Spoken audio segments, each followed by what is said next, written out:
नमस्कार दोस्तों, Shyamdhar coaching centre में आप सभी मित्रों का हार्दिक स्वागत, अभिनंदन एवं वंदन है। मैं राकेश कुमार बिंद श्यामधर कोचिंग सेंटर में आप सभी का स्वागत करता हूं। मित्रों, तो आज हम देखेंगे हिंदी में स्वर कितने होते हैं। गलतियां कर देते हैं, मान लीजिए एग्जाम में पूछ ले कि स्वर कितने होते हैं, तो हिंदी में मात्र कितने स्वर होते हैं? 11 स्वर होते हैं। पहला अ, आ, ई, बड़ी ई, उ, ऊ, री, ए, ऐ, ओ और औ। ये हो गया स्वर। अब इसी में अगर पूछ ले मात्रा, मात्रा की संख्या कितनी होती है, तो मात्रा की संख्या होती है मित्रों 10। अ की कोई मात्रा नहीं होती, बाकी आपके ये बचे 10। आ की मात्रा होती है छोटी, बड़ी, छोटा ऊ, बड़ा ऊ, री, ए, ऐ, ओ और औ। ये मात्रा की बात हुई। अब इसके बाद हम देखेंगे संयुक्त स्वर। संयुक्त स्वर, संयुक्त स्वर की संख्या होती है 4। जैसे अधन ई बराबर ए, अधन उ बराबर ओ, अधन ओ बराबर औ, और अधन ए बराबर ऐ।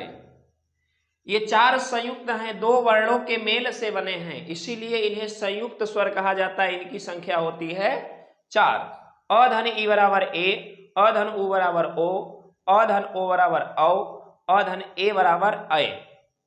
ये हो गए संयुक्त स्वर। अब स्वर से और प्रश्न नहीं पूछेगा आपको, और एक चीज पूछता है अयोग्य वाह। इसमें आपको और पूछेगा हिंदी में, जो आपका 2 स्वर बचा है, एक अंग जिसे आप कहते हैं अनुस्वार और दूसरा है अहा जिसे कहते हैं विसर्ग। इनका तो नाम हो गया दोनों का, अंग का अनुस्वार, अहा का विसर्ग, और इनको एक नाम से पुकारा जाता है जिसे कहा जाता है अयोग वाह। अयोग वाह, इन दोनों का नाम है अयोग वाह। अर्थात जिसका स्वर में कोई गणना न हो, योग न हो, वे स्वर जिनका स्वर में गणना न हो उसे अयोग्यवाह कहते हैं। जिसका योग न हो, योग माने क्या होता है? जोड़। इन्हें जोड़ा नहीं जाता, इसीलिए स्वर की संख्या कितनी होती है? 11। स्वर यहीं पर समाप्त होता है। अब आपको हम देखते हैं व्यंजन। हिंदी में व्यंजन कितने होते हैं? व्यंजन, मूल व्यंजन की संख्या जो है 33। मूल व्यंजन अगर पूछ लेगा एग्जाम में, मूल व्यंजन की संख्या कितनी होती है, तो 33 लिखेंगे, जो कि क से ह तक, क से ह तक आप जोड़ेंगे, टोटल आपका कितना होगा? 33। क्योंकि क वर्ग में 5, च वर्ग में 5, ट वर्ग में 5, त वर्ग में 5, प वर्ग में 5, तो ये 5 वर्ग होते हैं, इसीलिए इन्हें वर्गीय व्यंजन भी कहा जाता है। क्या कहा जाता है? वर्गीय व्यंजन। 25 ये हो गया। इसके बाद आपके होंगे अंतःस्थ व्यंजन। इनकी संख्या होती है 4, य, व, र और ल। इसके बाद एक होता है उष्म, उष्म व्यंजन। इनकी संख्या होती है स, ख, श, ह। अब आप जोड़ेंगे 33 और 4 ये, 4 ये, टोटल मिलाकर कितना होगा भाई? 8 इसमें जोड़ दीजिए, तो आपका हो जाएगा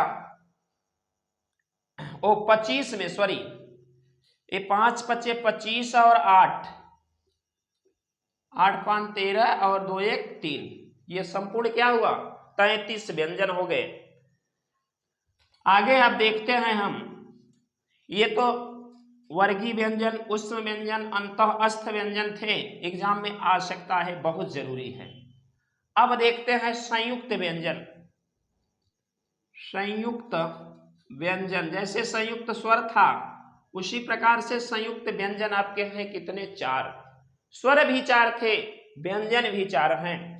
पहला आपका है जैसे क धन श बराबर 6, ये क आधा है, श में अभी असमाहित है।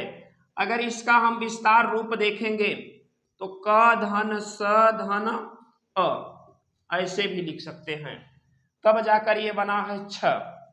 अब जैसे त्र है, त धन र बराबर त्र, ज धन इय बराबर ज्ञ, श धन र बराबर स्र।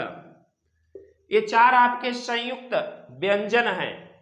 अब इसको अगर और बाहर निकालेंगे तो इसमें भी हलंत लग जाएगा, एक स्वर बाहर आ जाएगा अ, इसमें भी हलंत लगाएंगे तो ये आधा हो जाएगा, अस्वर बाहर आ जाएगा। इसीलिए इसकी मीनिंग होती है KSH TRA GYA और ऐसे यार कर सकते हैं। तो ये अंग्रेजी जाने दीजिए, आप हिंदी पढ़िए, अंग्रेजी हमारे सर हैं शर्मा सर। तो आगे अब देखेंगे सर, ये तो आपके हो गए संयुक्त स्वर। अभी अर्ध स्वर पूछ लेता है, न जाने कितने बच्चे नहीं जानते। अर्ध स्वर कह तो रहा है अर्ध स्वर, लेकिन ये लिखा जाता है दोनों व्यंजन, य और व, इन्हें अर्ध स्वर कहा जाता है क्योंकि इनका उच्चारण आधे स्वर की तरह होता है। अभी इसमें आपको और पढ़ेंगे आगे चलकर, शुरू से जब हम पढ़ाएंगे। महाप्राण और एक होता है अल्प प्राण। अल्प प्राण, इसमें देखिए महाप्राण में 2 व्यंजन आएंगे और अल्प प्राण में 3 व्यंजन। जैसे 2 व्यंजन का मतलब यहाँ आप ख कर सकते हैं और घ। ख जो है वह 2 नंबर पे है और 4 नंबर पे घ है। तो अल्प प्राण मतलब कम समय लगता है। जैसे आप बोलेंगे क ग अंग, ये तीनों वर्ण ऐसे हैं अल्प प्राण, इनमें कम समय लगता है। अब अगर एग्जाम में पूछ ले महाप्राण की संख्या टोटल कितनी होती है? 14। अल्प प्राण की संख्या कितनी होती है? 19। मित्रों देखिए, हर वर्ग के 2 वर्ण, जैसे क वर्ग में 2, तो ऐसे आपके वर्ग की संख्या कितनी थी? 5।